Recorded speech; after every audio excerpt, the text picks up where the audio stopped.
कहानी के शुरू में एक औरत अपनी बेटी को चर्च के दरवाजे पे छोड़कर चली जाती है। बच्ची को तो फादर ने उठा लिया था, लेकिन उस औरत का उस दिन के बाद कुछ पता नहीं चला। यहीं पर हम एक आदमी को एक कैबिन से निकलते हुए देखते हैं। सीन यहाँ से कट होकर प्रेजेंट में शिफ्ट होते हैं। चर्च के सामने मिली वो बच्ची जिसका नाम अब रूबी है, वो बड़ी हो चुकी है। एक इंटरव्यू में वो अपनी कहानी सुना रही थी कि कैसे मुझे मेरी असल मॉम चर्च के दरवाजे पे छोड़ गई थी और फिर मुझे कार्ला ने अडॉप्ट किया, जो मेरे लिए वर्ल्ड की बेस्ट मॉम साबित हुई है। इन्हीं बातों के दौरान शो के डायरेक्टर को शो में कुछ अजीब आवाजें सुनाई देती हैं, जैसे कोई विस्परिंग कर रहा हो। वो लोग ज्यादा ध्यान नहीं देते।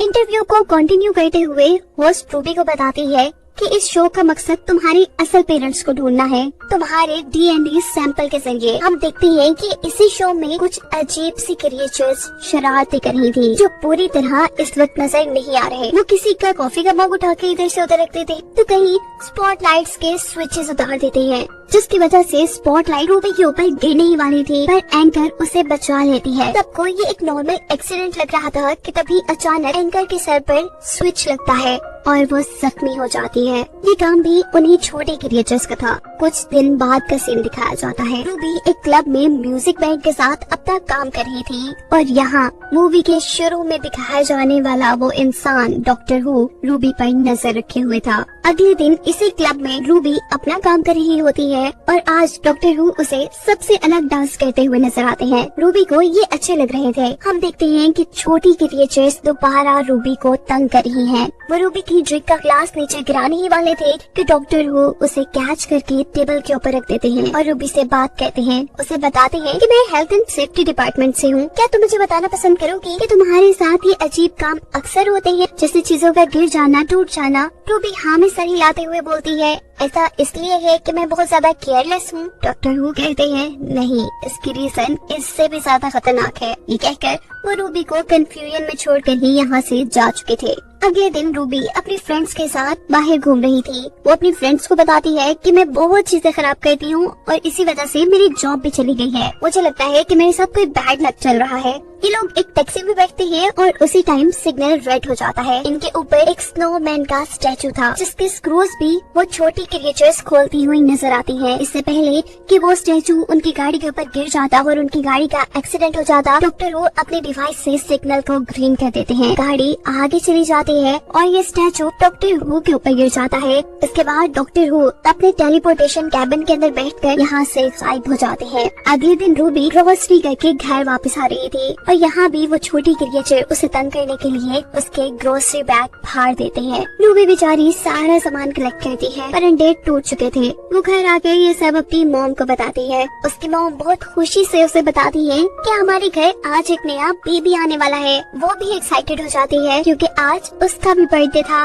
रूबी की मॉम कार्ला, जिसने उसे पाला था, वो एक ऑर्फनेज चलाती थी, लेकिन रूबी को उसने अपनी बेटी की तरह पाला था। अपने घर पर वो अपनी घर आने वाली इस छोटी बच्ची की जिम्मेदारी रूबी को देकर खुद घर से बाहर चली जाती है। और तभी रूबी को उस एंकर की कॉल आती है, जो मूवी के स्टार्ट में रूबी का इंटरव्यू ले रही थी। वो रूबी को बताती है कि तुम्हारे डीएनए के जरिए पूरी दुनिया से तुम्हारे असल मॉम डैड का पता नहीं चला। साथ ही वो रूबी से ये पूछ रही थी कि तुम्हारे साथ उस दिन के बाद से कुछ बुरा तो नहीं हुआ। मेरे साथ तो बहुत चीजें बुरी हुई, मेरे काफी एक्सीडेंट हुए, मैं बोट से गिर गई। वो अभी भी बहुत ज्यादा इंजर्ड थी। वो अभी यही सब बातें बता रही थी कि अचानक उनके पास रखा क्रिसमस ट्री भी उनके ऊपर ही गिर जाता है और कॉल कट हो जाती है। रूबी को बेबी के रूम में रखे फोन के अंदर से कुछ आवाजें आती हैं, जैसे कोई उसे बर्थडे विश कर रहा हो। वो जल्दी से बेबी के रूम में जाती है और परेशान हो जाती है क्योंकि वहाँ दो बेबी थी ही नहीं। वो बेड के नीचे देखती है तो वहाँ उनका कैमरा रखा था। उनके कैमरे से एक पिक्चर ली गई थी, जिसके अंदर हमें उस छोटी क्रिएचर का फेस नजर आ रहा था। रूबी उन क्रिएचर को ऊपर से जाते हुए भी देख लेती है और उसका पीछा करती है, जहाँ वो क्रिएचर बेबी को एक बास्केट में डालकर आसमान की तरफ ले जा रहे थे। रूबी भी उनकी सीढ़ी के ऊपर चढ़ जाती है और हम देखते हैं कि यहीं पर डॉक्टर हू भी आ जाते हैं, जो रूबी का पीछा करने की कोशिश करते हुए रूबी से पूछता है, आसमान से लटकी हुई इस सीढ़ी के ऊपर क्यों चढ़ रही हो? रूबी कहती है, वो क्रिएचर्स बेबी को ले जा रही है। डॉक्टर भी जंप करके उसी सीढ़ी के ऊपर चढ़ जाते हैं और रूबी को इन क्रिएचर्स के बारे में बताते हुए कहते हैं कि इनका नाम गॉब्लिन है। अब रूबी को इस सीढ़ी के ऊपर लटके रहने में भी मुश्किल हो रही थी। डॉक्टर उसे अपने ऐसे ग्लव्स देते हैं जो आराम से रूबी का सारा वजन उठा सकते थे। ये सीढ़ी आसमान में उड़ने वाली एक शिप के साथ अटैच थी। डॉक्टर वो कहते हैं कि ये गॉब्लिन्स का ठिकाना है जहाँ पर गॉब्लिन्स बच्चों को खाते हैं और अब तो वो हमें भी खा जाएंगे। रूबी ये सुनकर डर जाती है और गॉब्लिन सीढ़ी से उन्हें ऊपर की तरफ खींच लेते हैं। गॉब्लिन्स ने इन दोनों को कैद कर दिया था। रूबी डॉक्टर से कहती है कि आज मेरा बर्थडे है। ये सुनकर डॉक्टर उसे बताती हैं कि अगर आज तुम्हारा और उस बच्ची का दोनों का ही बर्थडे है तो इसी इत्तेफाक की वजह से गॉब्लिन्स ने उस बच्ची को उठाया है, क्योंकि इत्तेफाक यानी कोइंसिडेंस बच्चों को और भी ज्यादा मजेदार बना देता है गॉब्लिन्स के लिए। ये गॉब्लिन्स इत्तेफाक, लक और ऐसी चीजों के पीछे जाते हैं। अब जैसे तुम्हारे साथ बैड लक थी, इसीलिए ये गॉब्लिन्स तुम्हारे पीछे पड़ गए। इन गॉब्लिन्स को आने वाले वक्त में होने वाले कोइंसिडेंस का यानी इत्तेफाकों का पहले पता चल जाता है। वो ये जान चुके थे कि क्रिसमस ईव पर तुम्हारे घर वो बच्ची आने वाली है।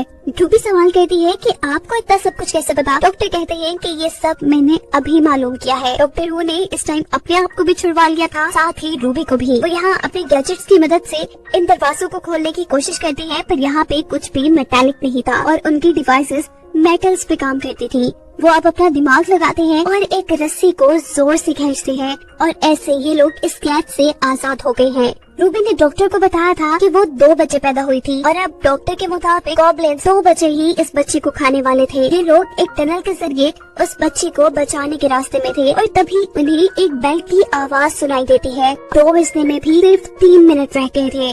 ये लोग एक होल से नीचे दिखते हैं जहाँ बहुत सारे गॉब्लिन्स जमा हैं। एक साइड पर कुछ गॉब्लिन्स नाच रहे हैं तो दूसरी तरफ कन्वेयर बेल्ट पर बच्चे को आगे की तरफ लेकर जाया जा रहा है और यहीं दूसरी तरफ हमें गॉब्लिन्स के किंग को दिखाया जाता है जो बहुत ही बड़ा और बहुत ही खतरनाक नजर आ रहा था। इसे देखकर रूबी और भी ज्यादा घबरा जाती है क्योंकि रूबी का बेबी कन्वेयर बेल्ट पर आहिस्ता आहिस्ता आगे बढ़कर उस किंग के मुंह में जाने वाला था और तभी डॉक्टर के एक रस्सी खोलने से ये दोनों नीचे कन्वेयर बेल्ट पर गिर जाते हैं, उसी कन्वेयर बेल्ट पर जिस पर बच्ची थी। ये कन्वेयर बेल्ट रुक जाती है और सभी गॉब्लिन्स हैरान होकर उन्हें देखने लग जाते हैं। जब डॉक्टर हू बच्चे को गॉब्लिन के किंग के सामने से उठाते हैं तो किंग बहुत ज्यादा गुस्सा हो जाता है। अब डॉक्टर हू उनसे अपना तारुफ करवाता है और साथ ही उनके बजाए हुए गाने के ऊपर डांस भी करने लगता है। किंग और सभी गॉब्लिन्स इनके डांस को देखकर खुश हो जाते हैं। डांस करते करते डॉक्टर हू ने खुद भी एक ग्लव पहन लिया था और दूसरा ग्लव रूबी को दे दिया था। दोनों ग्लव्स पहनते ही बच्ची को लेकर रस्सी के साथ लटक कर नीचे की तरफ आ जाते हैं।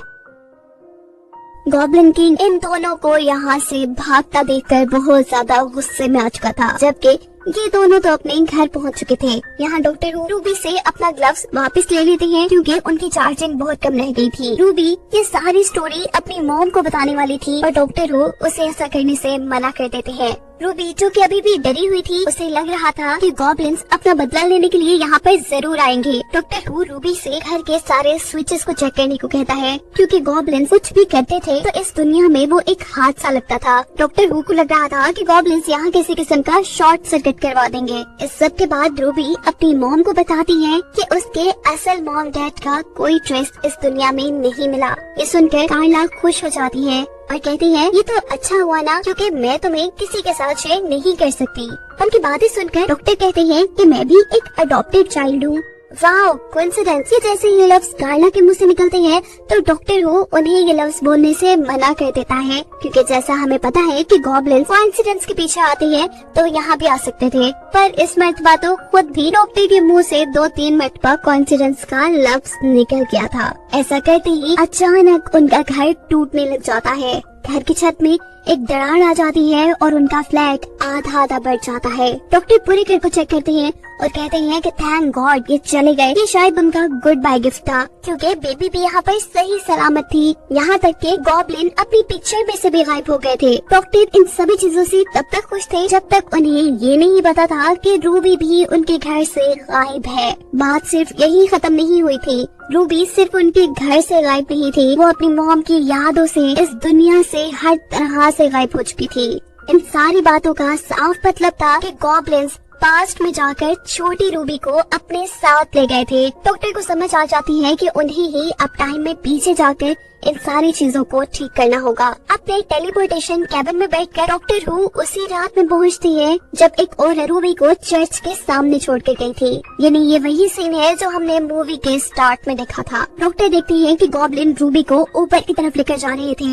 डॉक्टर उनकी सीढ़ी के ऊपर चढ़ जाती है पर सीढ़ी टूट जाती है, जबकि दूसरी तरफ गॉब्लिन किंग रूबी को खाने ही वाला था। जिस वक्त अचानक डॉक्टर हु अपने सुपर ग्लव्स को पहनकर गॉब्लिन की शिप को नीचे की तरफ खींच लेते हैं। ये शिप चर्च के पिलर से टकराती है, जो पिलर गॉब्लिन किंग के पेट के अंदर स्टैब हो जाता है और गॉब्लिन किंग वहीं पर मर जाता है, जिसके बाद गॉब्लिन्स की शिप गायब हो जाती है। डॉक्टर नीचे गिरने वाली रूबी को कैच करके दोबारा चर्च के आगे रख देते हैं और वहाँ से दूर चले जाते हैं। वो देखते हैं कि चर्च के फादर रूबी को उठाकर चर्च में ले जा चुके थे, जिसके बाद वो दोबारा अपनी मशीन के अंदर बैठकर प्रेजेंट टाइम में आते हैं, जहाँ अभी भी रूबी का फ्लैग क्रैक हुआ था। वो रूबी को पहले की तरह देखकर बहुत ज्यादा खुश होती है। वो ये सारी कहानी रूबी को बता रहे थे कि अचानक उन्हें एंकर याद आती है, जिसके ऊपर क्रिसमस ट्री गिरने वाला था। वो दोबारा अपने टेलीपोर्टेशन कैबिन के अंदर बैठकर उनकी भी जान गॉब्लिन से बचाने के लिए चले जाते हैं। और इस मर्तबा मिशन पूरा करने के बाद वो वापस रूबी के पास नहीं आते, बल्कि रूबी उनको ढूंढते हुए उनके टेलीपोर्टेशन कैबिन तक पहुंच जाती है।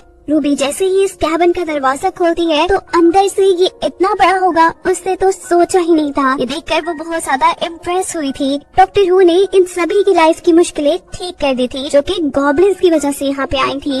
कहानी के शुरू में कोई पत्थरों के छोटे छोटे टुकड़े करके जमीन में दफना देता है और यहीं से सीन शिफ्ट होकर मार्टिन नामी साइंटिस्ट को दिखाया जाता है, जो घने जंगलों के दरमियान गवर्नमेंट के बनाए रिसर्च एरिया में जाता है। हमें पता चला है कि इस वक्त दुनिया में कोई अजीब वबा फैल गई है, जिसके चलते आधे इंसान मारे जा चुके हैं। जमीन पर खाने की भी कमी हो गई है। गवर्नमेंट चाहती है कि कोई ऐसा तरीका निकाला जाए कि थोड़ी बची फर्टाइल जमीन से ज्यादा अनाज उगाया जा सके और दुनिया में बचे इंसानों के लिए खाने का मसला खत्म हो। इसी रिसर्च के सिलसिले में मार्टिन भी यहाँ आया था। पहले उसके कुछ फिजिकल टेस्ट किए जाते हैं, ये जानने के लिए कि वो भी वबा के वायरस से इन्फेक्टेड तो नहीं। टेस्ट क्लियर होने पे वो अपनी गाइड एल्मा से मिलता है, जो उसे जंगल के उस हिस्से में ले जाती जहाँ उसे रिसर्च करनी थी। इस वक्त जिस घर में मार्टिन रुका था वहाँ पर एक पेंटिंग थी, जिसमें जंगल में खड़ी देवी को इंसानों की बलि दी जा रही थी। वो जब इस बारे में एल्मा से पूछता है तो एल्मा बताती है कि पुराने लोगों का मानना था कि इस जंगल में एक देवी है, जिसको खुश करने के लिए ये लोग इंसानों की बलि भी दिया करते थे और वो नेचर का ख्याल रखती है। पर अब तो ये बच्चों को सुनाने के लिए कहानी ही रह गई है।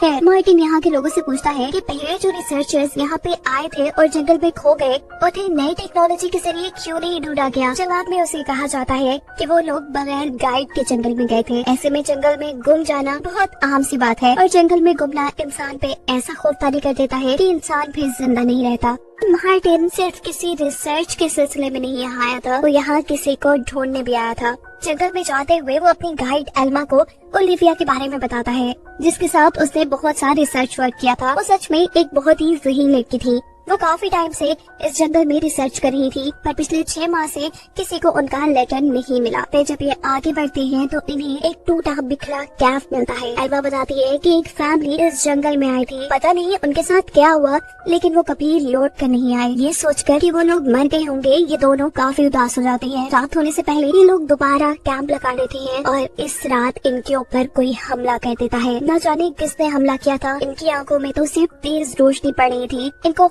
माना जाता है कि ये लोग बेहोश हो जाते हैं। होश आने पर ये देखते हैं कि इनको लूट लिया गया था। इनके पास तो जूते भी नहीं रहे थे।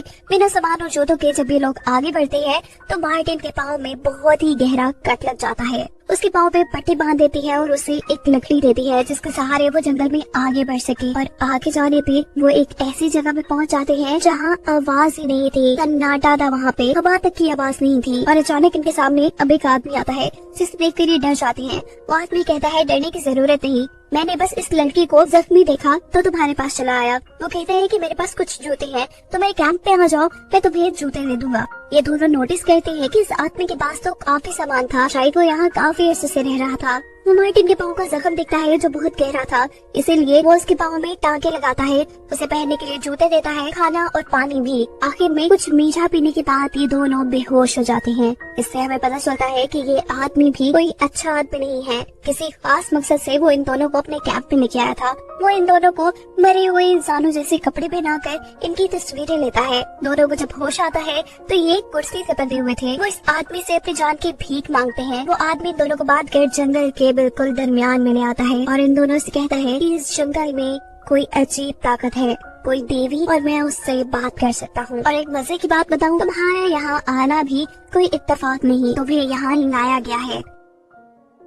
खैर इन सब बातों के बाद वो मार्टिन से कहता है कि तुम्हारे पैर का जख्म काफी खराब हो चुका है, तुम्हारा इन्फेक्शन पाँव की उंगलियों में फैल गया है जो कि मुझे काटनी पड़ेगी। मार्टिन और एल्मा उसे ऐसा करने से मना कर रहे थे, लेकिन वो एक नहीं सुनता और मार्टिन के पाँव की 2 उंगलियां अपनी कुल्हाड़ी से काट देता है। मार्टिन को इतना दर्द हुआ था कि वो तो बेहोश हो चुका था। अब वो आदमी मार्टिन को यहाँ से बाहर ले जाता है, उसको अजीब से कपड़े पहना देता है, इर्द गिर्द अजीब चीजें रख देता है, ऐसे जैसे अब वो मार्टिन की बलि देने वाला हो। जबकि दूसरी तरफ एल्मा अपनी कुर्सी के पास पड़ी हुई ब्लेड को बहुत मुश्किलों से हासिल करती है, अपने आप को छुड़वाती है और मार्टिन को बचाने के लिए बाहर जाने ही वाली थी कि यहाँ पर वो बुरा आदमी आ जाता है, जिसके ऊपर हमला करने के बाद वो मुश्किल से ही सही पर मार्टिन के पास पहुँच जाती है और उसे भी छुड़ा लेती है। मौका पाते ही ये दोनों भागते हैं जंगल की 2 अलग अलग डायरेक्शंस में। मार्टिन तो पाँव पे लगने वाली चोट की वजह से काफी आहिस्ता आहिस्ता चल रहा था, जबकि एल्मा तेज भाग रही थी। यह आदमी एल्मा के ऊपर अब तेज से हमला करने ही वाला था कि तभी मार्टिन उस आदमी का ध्यान एल्मा से हटाने के लिए उसे आवाज देता है। अब वो आदमी मार्टिन के पीछे बढ़ चुका था। मार्टिन तेज ना भागने की वजह से अब जंगल में छुपने की कोशिश कर रहा था और वो आदमी मार्टिन को मारने की। तभी उसे जंगल में एक माइक नजर आता है। मार्टिन उसमें मदद के लिए चिल्लाता है और अचानक वही तेज रोशनी उसे नजर आती है और अचानक कोई सूट पहनी हुई लड़की उसे बचा लेती है। ये और कोई नहीं थी बल्कि साइंटिस्ट ओलिविया ही थी, जिसे ढूंढने के लिए मार्टिन यहाँ तक आया था, उसके साथ ही रिसर्चर। ये लोग कुछ ही देर में एल्मा को भी ढूंढ लेते हैं। मार्टिन से पूछता है कि तुमने बाहर की दुनिया से कांटेक्ट खत्म क्यों कर दिया? तो ओलिविया जवाब देती है कि मैं यहाँ पर काफी बिजी हो गई थी, मुझे यहाँ पर कुछ मिला, कुछ ऐसा जिसकी वजह से मुझे लगता है कि दुनिया अब बदल जाएगी। ओलिविया बताती है कि मुझे यहाँ काफी अजीब पत्थर मिले हैं और साथ ही मुझे यहाँ काफी अजीब फ्रीक्वेंसीज की आवाजें सुनाई देती हैं। मुझे लगता है कि यहाँ के दरख्त और हर चीज आपस में एक दूसरे से बातें करती है और शायद यहाँ पे ऐसी कोई ताकत है जो हमसे बात करना चाहती है।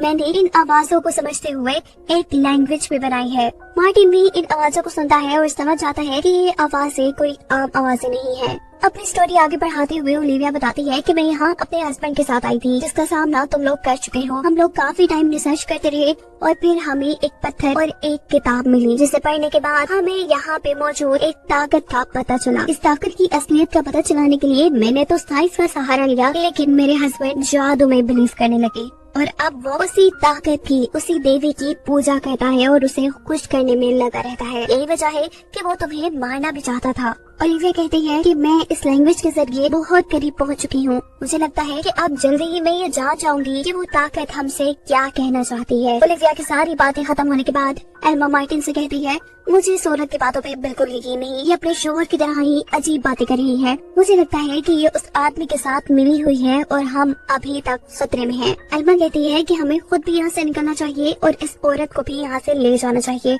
मार्टिन जब ओलिविया से ये सारी बात करने के लिए उसके पास जाता है तो वो एक नई कहानी मार्टिन को सुनाने लगी थी। वो कहती है कि तुम यहाँ आए नहीं हो, याद करो तुम्हारे आने से पहले तुम्हारे कान बजे होंगे, हमारे भी बजे थे और हम भी इसलिए यहाँ आए। इन बातों से एल्मा और भी ज्यादा परेशान हो जाती है और वो मार्टिन से कहती है कि हम यहाँ से अभी और इसी वक्त निकल रहे हैं। जैसे यहाँ से निकलने ही वाली होती है तो जंगल के चारों तरफ से अजीब जहरीली गैस निकलना शुरू हो जाती है। ओलिविया कहती है, चले जाना यहाँ से, पर कुछ देर इंतजार कर लो, ये गैस जब खत्म हो जाए तब चले जाना। पर एल्मा अब रुकने वाली नहीं थी। वो यहाँ से जाने के लिए ओलिविया का सूट लेती है और मार्टिन उसके साथ एक रस्सी बांध देता है ताकि एल्मा अगर उस गैस में जाते हुए बेहोश हो जाए तो मार्टिन उसे बचा सके। ऐसा ही होता है। एल्मा थोड़ी ही दूर जाती है तो गैस उसके ऊपर अपना असर करना शुरू कर देती है। उसे हेलुसिनेशंस होने लगते हैं, कुछ चीजें नजर आने लग जाती है और वो बेहोश हो जाती है। मार्टिन फौरन ही उसे पीछे खींच लेता है। होश में आने पर वो जोर जोर से चिल्ला रही थी कि मैंने उसे देखा, वो बहुत ही बड़ा था, मैंने उसे देखा। रात हो जाती है और हम देखते हैं कि ओलिविया का हस्बैंड भी उनके कैफ के पास आया हुआ था। मार्टिन और एल्मा को अब इन बातों का यकीन हो चुका था कि ये दोनों मिले हुए हैं। ओलिविया मार्टिन से कहती है कि यहाँ पे जो भी ताकत है वो तुम्हारे जरिए हमसे बात करना चाहती है। मैंने तुम्हारे लिए कुछ बनाया है, तुम ये पी लो और इसके बाद हम बाहर चलेंगे। मार्टिन उसकी बात इतनी आसानी से ना मानता, लेकिन उसे पता था कि अगर उसने ऐसा ना किया तो एल्मा की जान भी खतरे में पड़ जाएगी। उसे ये भी पता था कि शायद वो जो पी रहा है उसमें जहर भी हो सकता है। एक दरख्त के पास आकर मार्टिन उस जहर को पीने ही वाला था कि दूसरी तरफ एल्मा ओलिविया से कुछ बात करने के लिए जाती है। उसके सीक्रेट रूम में जाने पर उसे काफी लोगों की तस्वीरें मिलती हैं। ये वही लोग थे जो इस जंगल में गुमे थे और जिनकी लाशें एल्मा और मार्टिन ने इसी जंगल में देखी थी। एल्मा अब जान चुकी थी कि ये साइंटिस्ट अपने हस्बैंड से भी ज्यादा पागल है। अभी वो यही सब सोच रही थी कि यहाँ पर ओलिविया भी आ जाती है। वो बिना कुछ सोचे समझे ओलिविया के ऊपर हमला करती है और उसे जख्मी करके मार्टिन को बचाने के लिए बाहर आती है, जहाँ पर ओलिविया का हस्बैंड उसे तकरीबन मारने ही वाला था। वो बहुत ही तेजी से पहले ओलिविया के शोहर की आंख पे हमला करती है और फिर उसे मार देती है। मार्टिन की जान अब बच चुकी थी, जबकि ओलिविया के शोहर के मरने की वजह से यहाँ अजीबोगरीब धुआं फैल चुका था। इस धुएं से एल्मा को दोबारा हेलुसिनेशंस होने लगते हैं। उसे अजीबोगरीब ख्याल आने लगते हैं और वो बेहोश हो जाती है। और अगले दिन जब उसे होश आता है तो वो बिल्कुल ही बदल चुकी थी। उसके सामने ओलिविया थी जो उसे शुक्रिया कहते ही जमीन पर गिर जाती है, ऐसे जैसे उसे किसी अजीब ताकत ने आजाद कर दिया था और वो ताकत अब एल्मा के अंदर आ चुकी थी। वो अजीब लहजे में मार्टिन को आकर कहती है, चलो मैं तुम्हें इस जंगल से बाहर ले जाऊं। कहानी में अभी भी एक सवाल बाकी है कि आखिर एल्मा और ओलिविया के साथ हुआ क्या था। इस जंगल में सच में एक ताकत थी जो नेचर का ख्याल रखती थी और नेचर से प्यार करती थी, पर जब इंसानों ने नेचर को बुरी तरह तबाह कर दिया तब उस ताकत ने लोगों को अपनी तरफ बुलाना शुरू किया जो उसके कहने पे नेचर का ख्याल रखे। लेकिन ओलिविया और उसके हस्बैंड को ये बात ठीक से समझ नहीं आई। उन्होंने इस ताकत को खुश करने के लिए लोगों को मारना शुरू कर दिया